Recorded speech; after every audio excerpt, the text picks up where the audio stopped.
October 14th, 1944. A military airfield outside London.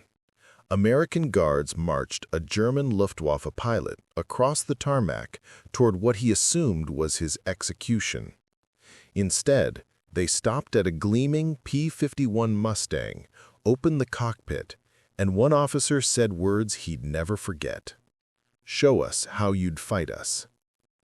The German pilot, Oberleutnant Franz Stigler, stood frozen, staring at the aircraft that had become the terror of the German Air Force. This wasn't an execution. It was something far more dangerous, a test that would either prove his worth or condemn him as a traitor to both sides. Before we jump back in, tell us where you're tuning in from, and if this story touches you, make sure you're subscribed, because tomorrow, I've saved something extra special for you. Inside the interrogation room 3 days earlier, Stigler had expected the usual treatment: isolation, questions, then either a POW camp or a firing squad. What he got instead was Colonel James Harrington of the 8th Air Force Intelligence sitting across from him with a cup of coffee and a peculiar proposition. "You've flown against our boys for 3 years, Harrington said, sliding a folder across the table. "Shot down 11 of our aircraft. But yesterday, something changed." The folder contained reconnaissance photos of Stigler's final mission, images showing his Messerschmitt Bf-109 breaking off an attack on a crippled B-17, escorting it toward Allied lines instead of finishing it off. Stigler said nothing. The American continued. "The crew of that bomber survived because of you. They told us everything.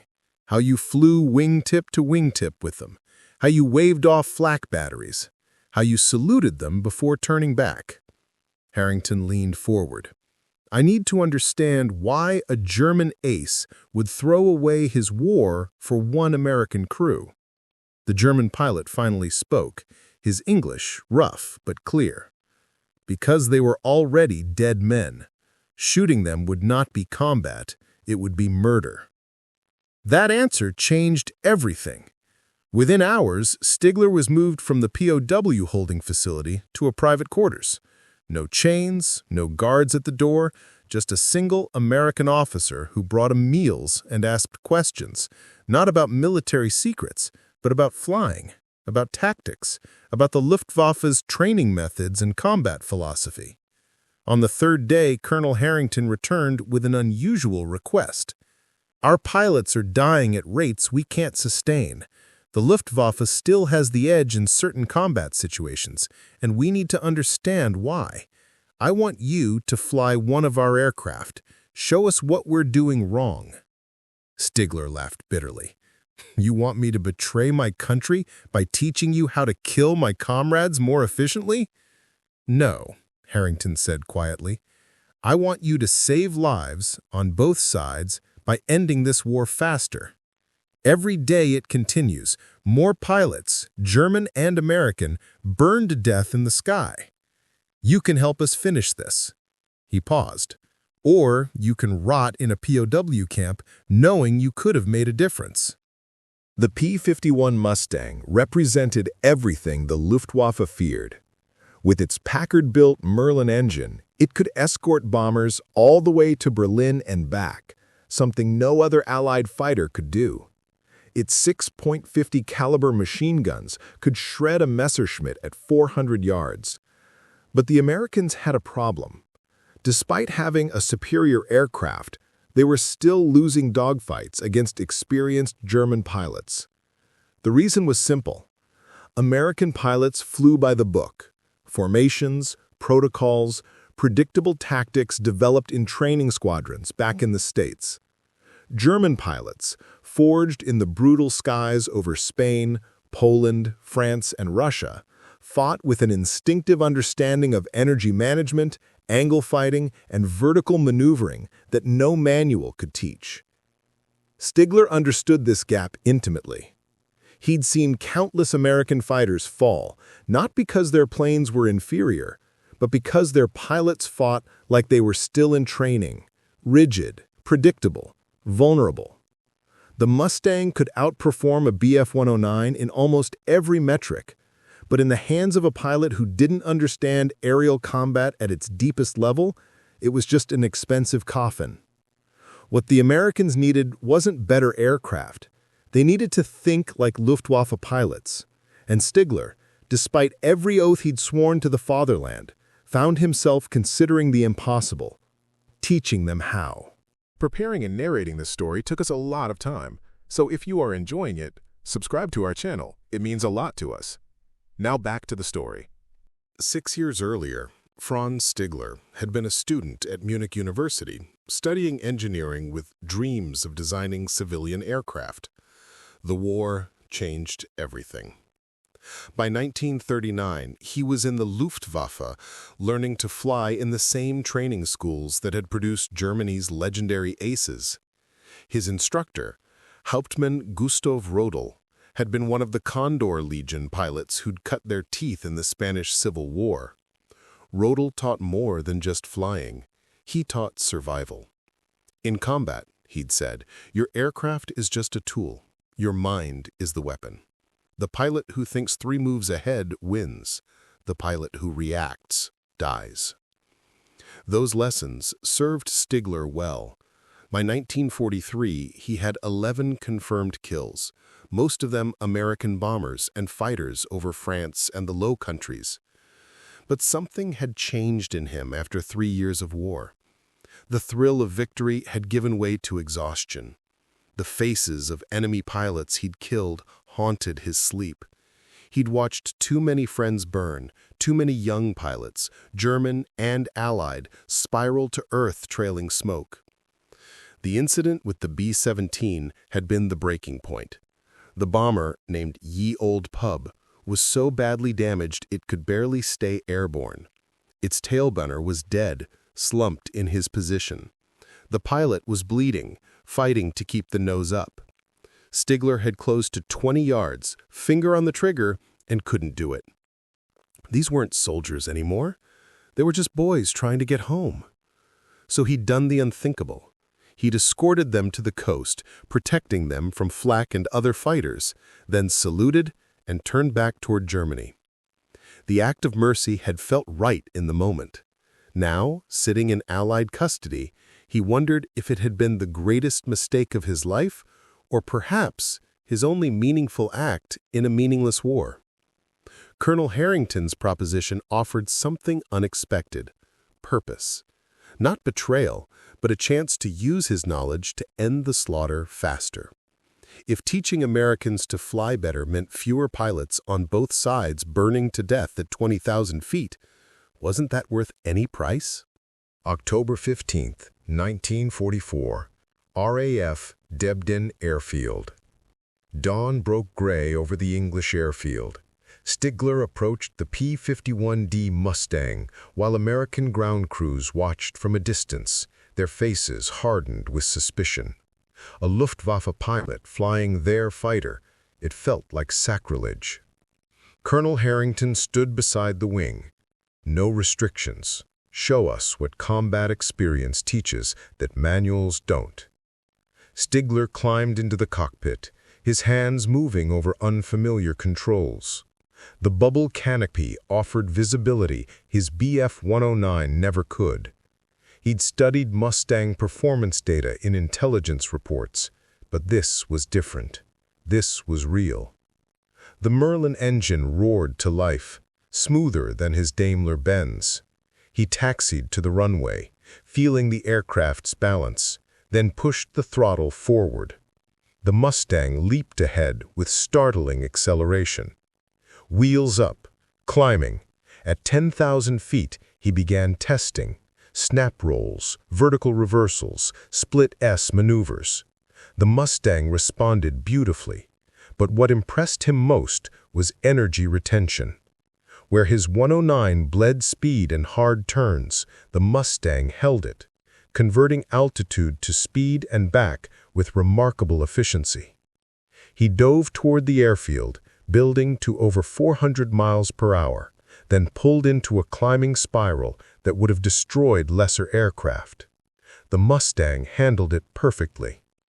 Landing 20 minutes later, he taxied back to where Colonel Harrington waited with a group of pilots. Stigler shut down the engine and climbed out. "Your aircraft is superior," he said without preamble, "but you're flying it wrong. You fight like you're in trainers, trying to outturn opponents. The Mustang is an energy fighter. Use vertical maneuvers, boom and zoom tactics, speed and climb rate to control engagements." Captain Robert Chen stepped forward. "We're trained to get on the enemy's tail and stay there." Stigler shook his head. "Against an experienced 109 pilot, that gets you killed. They'll sucker you into slow-speed turning fights where they have advantage. You need different tactics. Use your strengths. Don't mimic theirs." The words hung heavy. These men wanted to learn, but trust remained fragile. Harrington broke the silence. "Show them. Teach them." October 18th, 1944. Combat training exercise. 3 days later, Stigler stood before a squadron of American pilots. Initial hostility had softened to wary curiosity. These men had lost friends to the Luftwaffe. Now one of the enemy offered to teach them survival. "The Luftwaffe doesn't teach dogfighting like you," Stigler began, pointing to a chalkboard diagram. "We think in energy states. Every aircraft has potential energy, altitude, and kinetic energy, speed. The pilot who manages these better wins." He sketched attack profiles. "If I'm in a 109 and see a Mustang diving on me, I pull up hard, bleeding speed to entice you to follow. Take that bait and you're in a slow-speed fight where my aircraft turns better. I flip over and I'm shooting at you." Captain Chen leaned forward. "What should we do?" "Don't follow into the vertical. Extend away, convert your speed to altitude in a gentle climb, then return with energy advantage. Use your strengths. Superior high-speed handling, better dive characteristics, more powerful engine at altitude." For 2 hours he broke down Luftwaffe tactics and counters. The Americans took notes, asked questions. Despite themselves, they respected his expertise. That afternoon came the test. Stigler would fly a captured Bf-109 against 4 Mustangs, survive 10 minutes without being shot down. At the Messerschmitt's controls, Stigler felt at home. Narrow cockpit, familiar controls, distinctive engine sound. But now he was prey. The Americans attacked, fast. Stigler let them close, then pulled up sharply. 2 Mustangs followed as predicted. The 109 shuddered, rolled inverted, and dove away. The pursuers couldn't match it. The dance continued. Vertical scissors, rolling scissors, high yo-yos, forcing the Mustangs to fight at the 109's preferred energy state. 10 minutes passed. No hits. When they landed, frustration and enlightenment marked the pilots' faces. "Everything you did was designed to make us fight your fight," Chen said. "Exactly. You followed training instead of thinking about energy management. Tomorrow, we try again. This time, you'll know better." October 25th, 1944. The turning point. Over the next week, training intensified. Stigler flew with and against the Americans, breaking down every engagement. Slowly, they internalized the lessons. They learned to recognize when German pilots forced them into unfavorable fights. They practiced vertical maneuvers until they became second nature. Most importantly, they learned to think 3 moves ahead, just as Hauptmann Rodel had taught Stigler years ago. The breakthrough came during a mock battle on October 25th. Stigler, flying the Bf-109, attempted his usual tactics, a hard pull-up to entice pursuit. But this time, the Mustang pilots didn't take the bait. They extended away, converted speed to altitude, and returned with overwhelming energy advantage. For the first time, Stigler found himself defensive, unable to dictate the fight. The Americans worked in pairs, one engaging while the other positioned for advantage. When Stigler tried escaping using vertical maneuvers, they anticipated it. After 6 minutes, he conceded. In a real fight, he'd be dead 3 times over. On the ground, the pilots were jubilant. They'd understood not just the tactics, but the thinking behind them.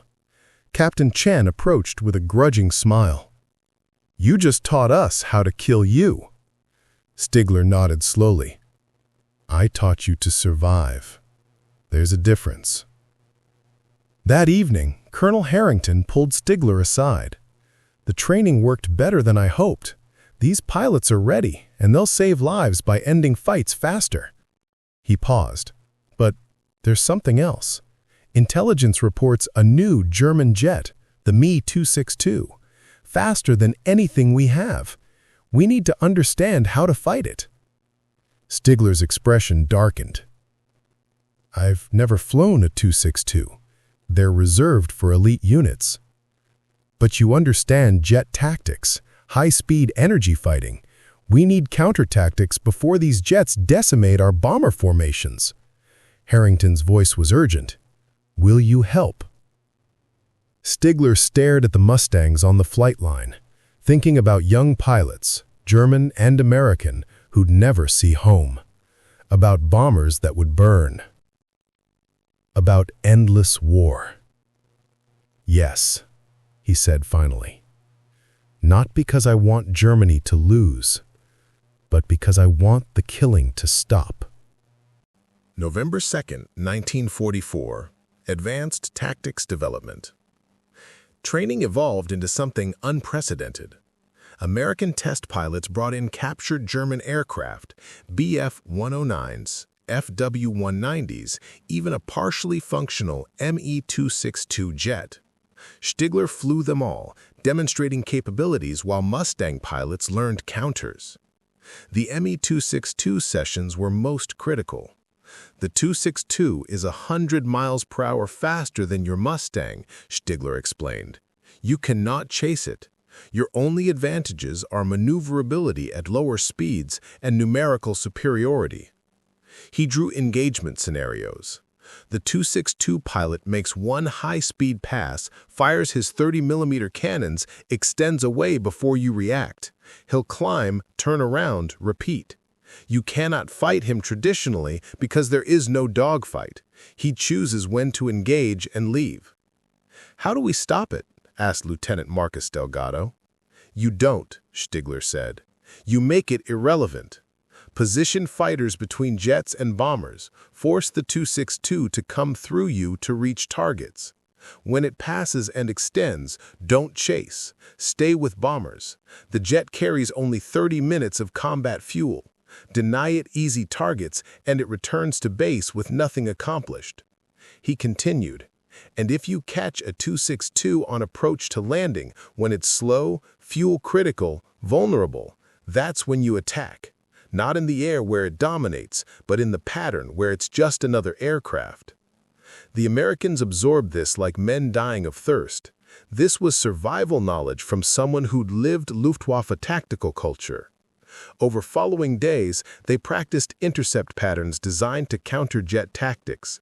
Stigler flew a Mustang at high speed, simulating a 262's attack profile, while others practiced positioning to protect imaginary bombers. They drilled relentlessly, maintaining formation discipline even when the jet made seemingly impossible attacks. Captain Chen pulled Stigler aside after one intense session. "You know what happens when we use these tactics in combat. We'll kill German pilots using knowledge you gave us." Stigler met his gaze steadily. "I know. German pilots will die faster, cleaner deaths, rather than burning slowly in crippled aircraft. Your bombers will have better protection, so fewer go down, meaning fewer of my countrymen die in bombing raids. The war ends sooner." He paused.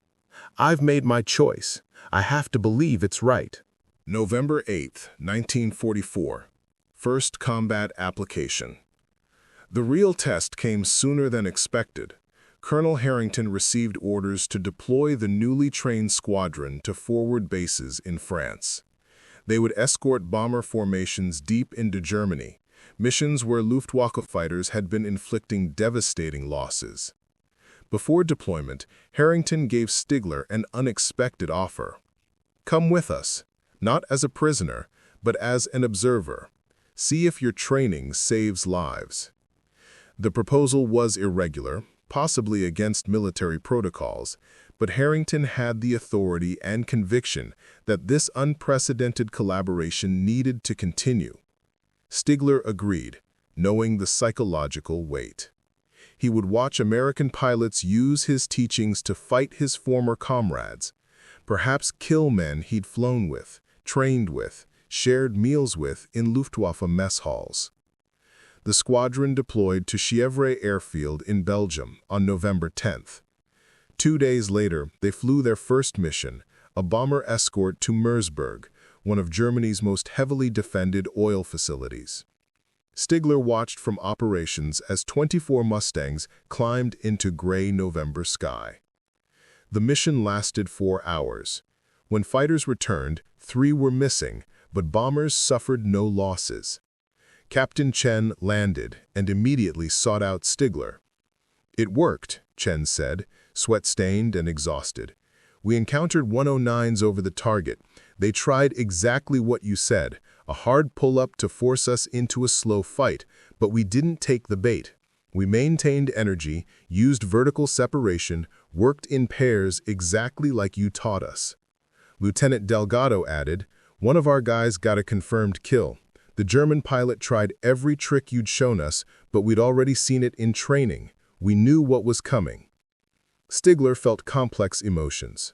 Pride that his teaching had saved American lives, guilt that it cost a German one. But underneath was growing conviction that this path was achieving something important, making killing more efficient, which paradoxically meant less killing overall. Over 3 weeks, the squadron flew 17 missions. Their loss rate was dramatically lower than other Mustang units. Kill ratio exceptional. Word spread through the 8th Air Force. Squadron commanders wanted to know their secret. Some suspected new equipment or headquarters tactics. Few knew the truth. A German pilot was revolutionizing how Americans fought.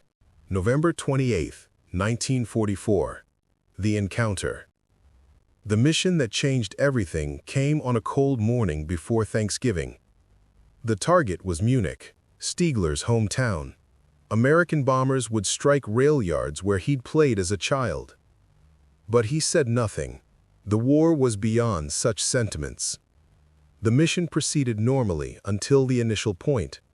Then the Luftwaffe arrived. Bf-109s, FW-190s, and 4 Me-262 jets. From operations, Stigler heard the battle through radio traffic. The jets made their first pass at tremendous speed, 30mm cannons tearing into one bomber. But the Mustang escorts didn't chase. They maintained position, forcing jets to come through them. Chen's voice came through. Red flight, hold formation. Let them extend. Blue flight, cover the damaged bomber. The discipline held. When the Me-262s came around again, Mustangs were positioned perfectly, denying clear shots. The jets couldn't loiter. After 3 passes with minimal results, they broke off, fuel low. Then came conventional fighters, a full group of Bf-109s, around 40 aircraft. Radio chatter intensified. American pilots called threats, coordinated attacks, managed energy exactly as taught. Bandit, 4 o'clock high, setting up for slashing attack. I see him. Red 3, extend right, we'll bracket him. He's pulling up, don't follow, maintain speed. The battle lasted 18 minutes. Bombers lost 2 aircraft, but Mustangs claimed 11 German fighters destroyed. More importantly, disciplined energy tactics prevented the chaotic dogfight where experienced Luftwaffe pilots held advantage. But one detail haunted Stigler. In the final moments, he'd heard Delgado, confirmed kill on a 109, pilot bailed out, checking tail markings through binoculars. It's from JG-27. JG-27, Jagdgeschwader 27. Stigler's old unit. The pilot was someone he almost certainly knew. Perhaps had flown with, perhaps had called a friend. When the squadron returned, the mood was jubilant. They'd proven Stigler's tactics worked against overwhelming odds. But Stigler felt hollow. He'd achieved what he'd set out to do, saving American lives, ending fights faster, but the cost was becoming unbearably personal. That evening, Harrington found him standing alone near the flight line. "You did well today. Your training saved lives up there." "And ended others. German lives. Men from my old squadron." Harrington was silent.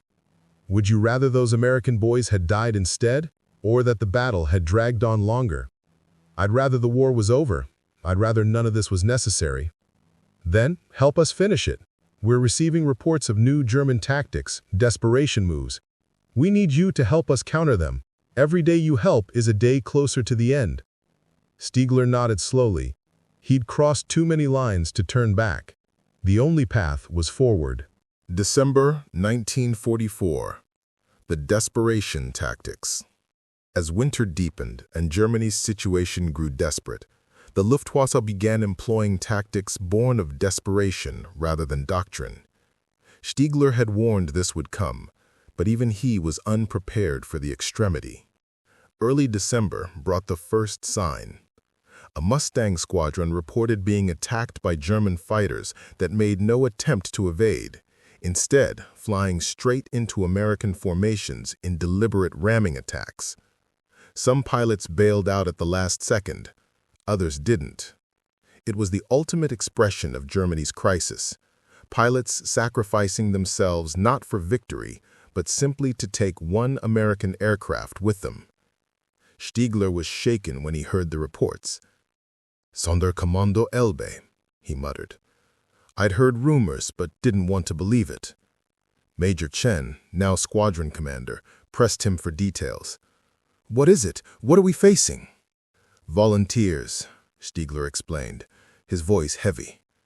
"Young pilots with minimal training, flying stripped-down fighters loaded with just enough fuel for one mission.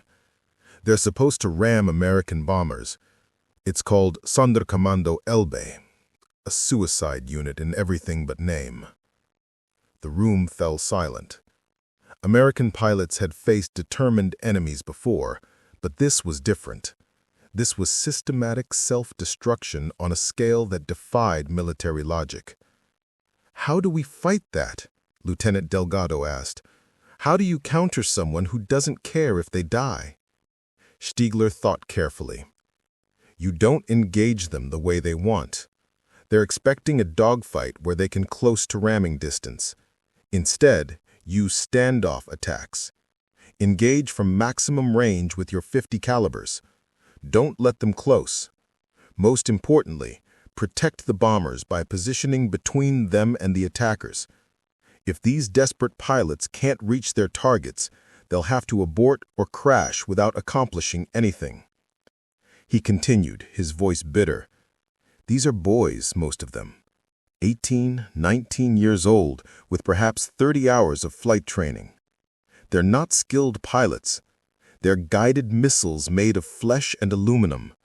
You counter them not with fancy tactics, but with discipline and distance." January 1945. The widening impact. By January 1945, Stigler's influence had spread far beyond the single squadron he'd initially trained. His tactical innovations had been documented, systematized, and distributed throughout the 8th Air Force. Fighter groups across England were incorporating his energy management principles, counter-tactics against various German aircraft, and methods for dealing with desperation attacks. The results were measurable. Fighter loss rates decreased by nearly 40% in units adopting the new tactics. More significantly, bomber losses dropped as well. Better fighter protection meant fewer heavy bombers going down, fewer 30-man crews dying in burning B-17s and B-24s. The intelligence flowed both ways. As American pilots encountered new German tactics or aircraft variations, they reported back, and Stigler helped develop counters. It had become a systematic process of adaptation and response. In late January, the first reports came in about German jet fighters using new formations and tactics. The Me-262s were being employed more aggressively, in larger numbers, with better coordination. American bomber crews were reporting devastating attacks. Stigler studied the intelligence reports with growing concern. "They've learned," he said. "The Luftwaffe has figured out how to use the 262 more effectively. They're concentrating them, using them in swarm, four-ship formations, targeting bomber formations at their most vulnerable points." Major Chen spread reconnaissance photos across the table. "Can we counter this?" "Yes, but it requires changing your entire approach to bomber escort," Stigler replied. "You need dedicated anti-jet patrols flying high cover, separate from the main escort. The jets always attack from altitude.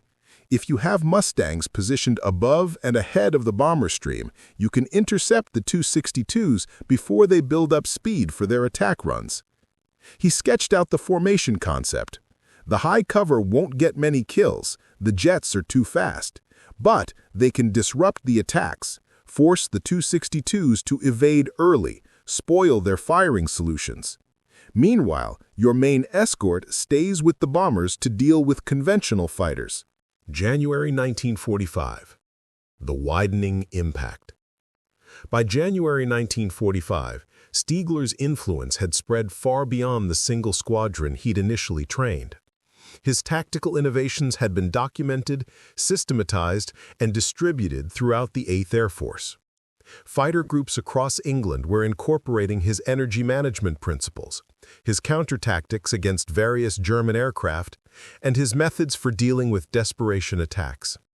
The results were measurable. Fighter loss rates decreased by nearly 40% in units that had adopted the new tactics.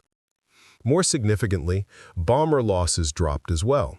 Better fighter protection meant fewer heavy bombers going down, which meant fewer 30-man crews dying in burning B-17s and B-24s. The intelligence flowed both ways. As American pilots encountered new German tactics or aircraft variations, they reported back, and Stigler helped develop counters. It had become a systematic process of adaptation and response. In late January, the first reports came in about German jet fighters using new formations and tactics. The Me-262s were being employed more aggressively, in larger numbers, and with better coordination. American bomber crews were reporting devastating attacks. Stigler studied the intelligence reports with growing concern. "They've learned," he said. "The Luftwaffe has figured out how to use the 262 more effectively. They're concentrating them, using them in Schwarme, four-ship formations, and they're targeting the bomber formations at their most vulnerable points." Major Chen spread reconnaissance photos across the table. "Can we counter this?" "Yes, but it requires changing your entire approach to bomber escort," Stigler replied. "You need dedicated anti-jet patrols flying high cover, separate from the main escort. The jets always attack from altitude. If you have Mustangs positioned above and ahead of the bomber stream, you can intercept the 262s before they build up speed for their attack runs." He sketched out the formation concept. "The high cover won't get many kills, the jets are too fast. But they can disrupt the attacks, force the 262s to evade early, spoil their firing solutions. Meanwhile, your main escort stays with the bombers to deal with conventional fighters." The tactic was implemented within days. Fighter groups began flying multi-layered escorts, high cover for jets, medium cover for conventional fighters, close escort for immediate protection. It was resource-intensive, requiring more fighters per mission, but it worked. On January 28th, a massive raid on Berlin saw the new tactics in action. German jets appeared in unprecedented numbers, over 30 Me-262s coordinating their attacks. But the high-cover Mustangs were waiting. They couldn't stop all the jets, but they disrupted enough attacks that the bombers suffered far fewer losses than expected. From the radio intercepts, Stigler could hear the frustration in German communications. The Luftwaffe had committed enormous resources to this attack, and the results were disappointing. The American defensive system, built on principles Stigler had taught, was neutralizing Germany's most advanced weapon. After the mission, Major Chen brought Stigler a captured German radio transcript. One message stood out. American fighters using unknown tactics request tactical assessment. They don't understand what they're facing, Chen observed. How could they? Stigler replied. They're fighting their own doctrine, reflected back at them by someone who knows it from the inside. They trained me. Now that training is being used against them. February 1945. The recognition.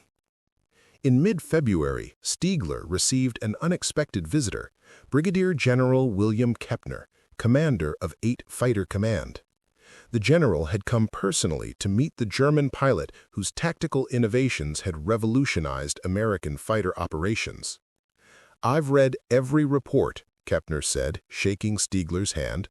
"What you've accomplished here is unprecedented. You've saved hundreds, possibly thousands of American lives."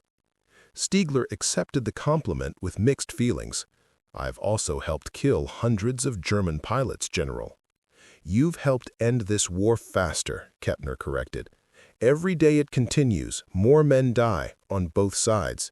The faster we achieve air superiority, the faster Germany surrenders, the faster everyone goes home." He paused. "I'm here to ask you to expand your efforts. We want you to train instructors who can spread these tactics throughout all of our fighter forces, not just in Europe, but in the Pacific as well." It was a momentous request. Stigler would effectively become an architect of American air combat doctrine, his influence extending far beyond this single front. But it also meant a deeper commitment to helping defeat his homeland. "If I do this," Stigler said slowly, "I want something in return. When Germany surrenders, I want to help with the reconstruction. I want to use what I know about aviation to build something peaceful, not destructive." Kepner considered this. "I can't make promises about post-war arrangements. That's beyond my authority. But I'll advocate for it. You've earned that much." Stigler agreed. Over the next month, he trained a cadre of experienced American fighter pilots in advanced tactical instruction. These men would become the teachers, spreading his methods to every fighter group in the American arsenal. The knowledge that had started with one captured German pilot would soon influence every American fighter pilot in the war. March 1945. The full circle. The deepest irony of Stigler's situation became apparent in March 1945 when captured Luftwaffe documents revealed something remarkable. German fighter training manuals from 1943, documents Stigler himself had studied as a young pilot, contained the fundamental principles of energy fighting, vertical tactics, and aggressive maneuvering that he'd taught to the Americans. "Look at this," Major Chen said, showing Stigler a translated German training document. "This is exactly what you taught us. The Germans wrote the book on this stuff." Stigler laughed bitterly. "Yes, they wrote it. But they forgot to follow it. By 1944, the Luftwaffe was so desperate for pilots that training time was cut from months to weeks. New pilots arrived at the front knowing how to fly, but not how to fight. The doctrine existed, but there was no time to teach it properly." The irony was profound. Germany had developed the most sophisticated fighter tactics in the world in the early war years. Pilots like Stigler had been trained in these methods when the Luftwaffe still had time and resources for proper instruction. But as the war ground on and losses mounted, the institutional knowledge had eroded. Meanwhile, America had taken longer to develop its tactical sophistication, but when it did, it had the industrial capacity and training infrastructure to disseminate it throughout the entire force. Every American pilot received thorough instruction.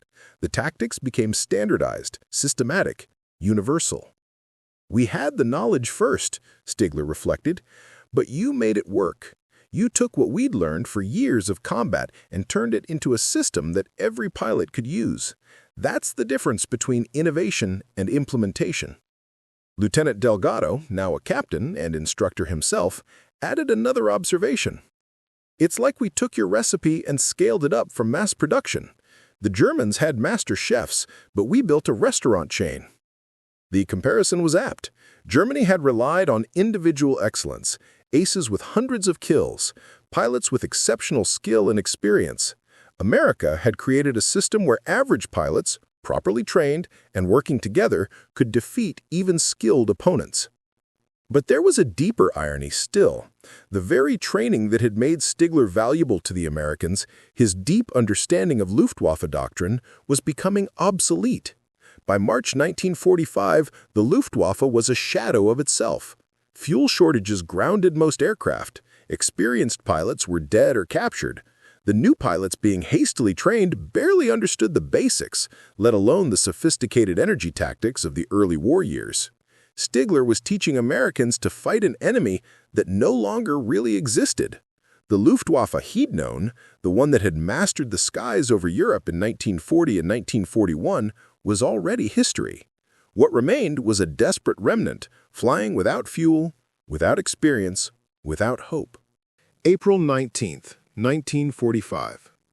The End and the Beginning. On April 16, 1945, Stigler stood on the tarmac at Debden watching Mustangs take off for what would be one of the final major air battles of the European War. The bombers were targeting Berlin, the final blow to a capital already surrounded by Soviet forces. Colonel Harrington, promoted to brigadier general, stood beside him. "Strange to think it's almost over," Harrington said. "The fighting, yes, but what we've learned, that continues." The general nodded. "The Air Force is already incorporating your tactics into post-war doctrine. What started as an experiment with one squadron is now standard training for every fighter pilot. You've changed how America fights in the air." Stigler watched another Mustang lift off, its Merlin engine roaring. "I've been thinking about what this all means. When I started, I told myself I was just trying to end the war faster, to save lives. But it became something more than that." "What do you mean?" "I learned that the best weapon isn't always the most powerful one. It's the one that's used most intelligently," Stigler said. The Mustang wasn't better than the Bf-109 because of its engine or guns. It was better because you had pilots who understood how to use its strengths. That understanding, that tactical knowledge, was worth more than any technological advantage. He continued, "Germany fell in love with technology. Jets, rockets, wonder weapons. We thought we could engineer our way to victory. But you Americans understood something more fundamental. It's not about having the best tool. It's about knowing how to use the tools you have." Harrington smiled. "That's a lesson that goes beyond warfare. In anything, business, science, life, knowledge and skill beat raw power." "And communication," Stigler added. "Your pilots talked to each other, shared information, worked as teams. Our pilots were aces, individuals. Yours were networks. The network always beats the individual, no matter how skilled." The conversation was interrupted by a jeep arriving with urgent news. Berlin had fallen. Soviet forces had taken the Reichstag. The war in Europe was effectively over. Stigler felt a complex wave of emotions. Relief that the killing would stop. Sorrow for what his country had become. Uncertainty about what came next. But also a strange sense of purpose. He'd played a role, however unusual, in ending this nightmare. May 1945. The lasting impact. In the weeks following German surrender, Stigler worked with American military intelligence to document everything he'd taught. His tactical manuals, his training methods, his insights into fighter combat, all of it was systematically recorded for future use. Major Chen, soon to be lieutenant colonel, visited him regularly. The two men had developed an unlikely friendship born from mutual respect. "What will you do now?" Chen asked during one visit. "General Kepner has arranged for me to work with the occupation authorities on rebuilding the German aviation industry, civilian, not military," Stigler said. "They want people who understand German engineering culture but are committed to peaceful purposes. It's a second chance I never expected."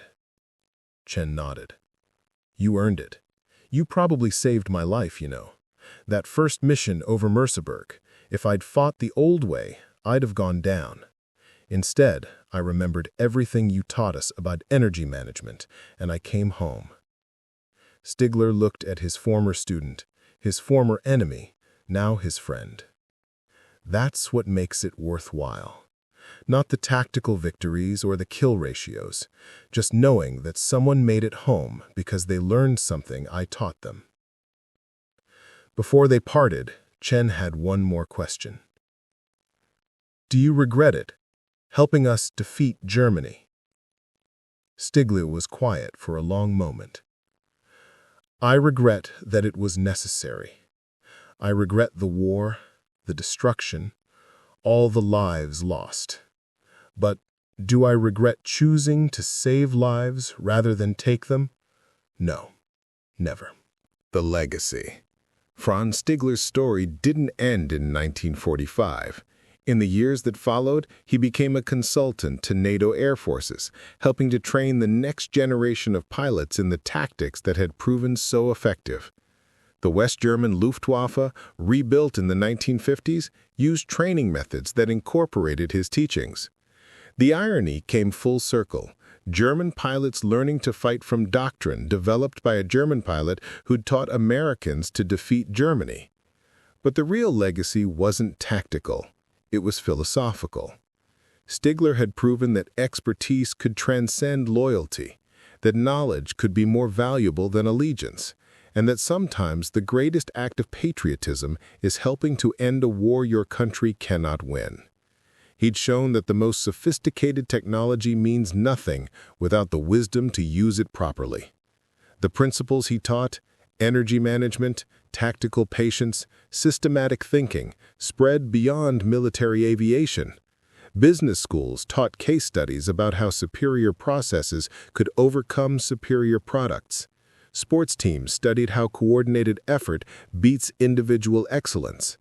The lessons of the Mustang versus the Messerschmitt became metaphors for competition in every field. In modern air forces around the world, pilots still learn the fundamentals that Stigler taught those American pilots in 1944. They learn to manage energy, to think 3 moves ahead, to fight as teams rather than individuals. They learn that the weapon in their hands is only as good as the knowledge in their minds. The American pilots who flew P-51 Mustangs in World War II had an aircraft that was, on paper, roughly equal to its German opponents. What made the difference wasn't the machine. It was the understanding of how to use it. That understanding came from the most unlikely source, an enemy who chose to become a teacher. From October 1944 to May 1945, one German pilot helped change the course of aerial warfare, not through betrayal, but through a conviction that knowledge used to end suffering is never wasted, regardless of which side benefits. In war, in innovation, in any human endeavor, the lesson remains constant. The side with superior knowledge will always defeat the side with just superior weapons. The network of minds working together will always overcome isolated experts. And sometimes the greatest victories come not from destroying your enemy, but from learning from them. Franz Stigler stood on that airfield in October 1944, expecting death, and instead found purpose. The Americans gave him a P-51 Mustang to fly, not as a prisoner's curiosity, but as a teacher's tool. What he taught them changed not just battles, but the very understanding of how battles should be fought. That knowledge, born from an enemy's expertise and an ally's willingness to learn, won the war in the air, and it continues to win decades later, whenever wisdom overcomes force, whenever understanding defeats mere power, whenever someone chooses to teach rather than to destroy.